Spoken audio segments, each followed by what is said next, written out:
নওগাঁর সাপাহারে শুরু হয়েছে 2 দিনের আমোৎসব। এ নিয়ে বিস্তারিত জানবো, যোগ দিচ্ছেন সহকর্মী সাদিকুল ইসলাম।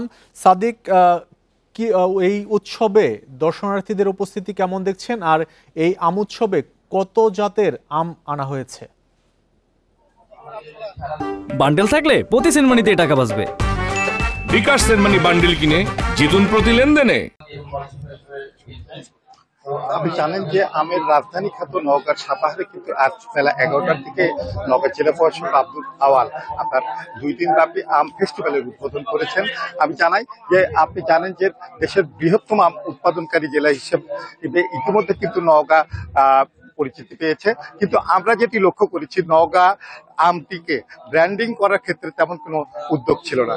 নওগাঁর জেলা প্রশাসক তিনি মনে করছেন যে আসলে নওগাঁর যে সুমিষ্ট আম, এখানে বিভিন্ন জাতের আম আছে, সেটি কিন্তু আমগুলো যখন রাজধানী বা দেশের অন্যত্র যায় তখন কিন্তু রাজশাহীর আম অথবা চাপায়ের নাম হিসেবে একটি কুচক্রী মহল কিন্তু এটি পরিচয় দেওয়ার চেষ্টা করে থাকে।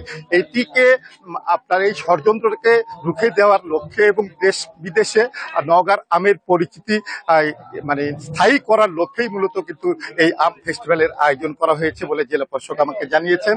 আপনি জানেন যে এইখানে এই আম ফেস্টিভ্যালে প্রায় অর্ধশত স্টল স্থান পেয়েছে। এখানে বিভিন্ন জাতের, বিশেষ করে আমি আপনাকে বলবো যে 72 জাতের আম কিন্তু এখানে প্রদর্শন করা হচ্ছে। এর পাশাপাশি আমরা যেটি লক্ষ্য করেছি বিভিন্ন জাতের আমের যে গাছ সেটাও কিন্তু এই মেলায় রয়েছে। এছাড়া আম দিয়ে উৎপাদিত বিভিন্ন আচার সহ আমের যে অন্যান্য মানে খাদ্যদ্রব্য তৈরি করা হয় সেটিও কিন্তু মেলায় প্রদর্শিত হচ্ছে।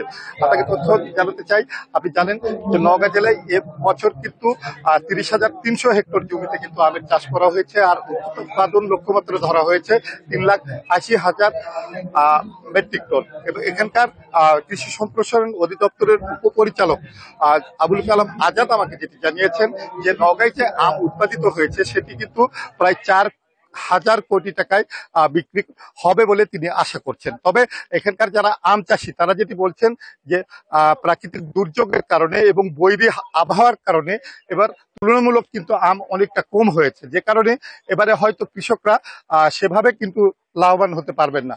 আরেকটি তথ্য দিয়ে আমি শেষ করতে চাই, আপনি জানেন যে এই আম নওগাঁর যারা আম চাষি তারা যেটি বলছেন যে এখানকার কৃষকদের কিন্তু সেরকম কোনো প্রশিক্ষণের মানে ব্যবস্থা নেই, যে কারণে কিন্তু তারা কিন্তু সেইভাবে আপনার আম চাষ করতে পারছে না। তাদেরকে প্রশিক্ষণ দেবার এবং পাশাপাশি এখানে আম সংরক্ষণের জন্য আমের হিমাগার তৈরির দাবি করেছেন এখানকার আম চাষিরা। এই ছিল আমার কাছে নওগাঁয় 2 দিনব্যাপী আম উৎসব চলছে, সেই খবর জানাচ্ছিলেন সহকর্মী সাদিকুল ইসলাম।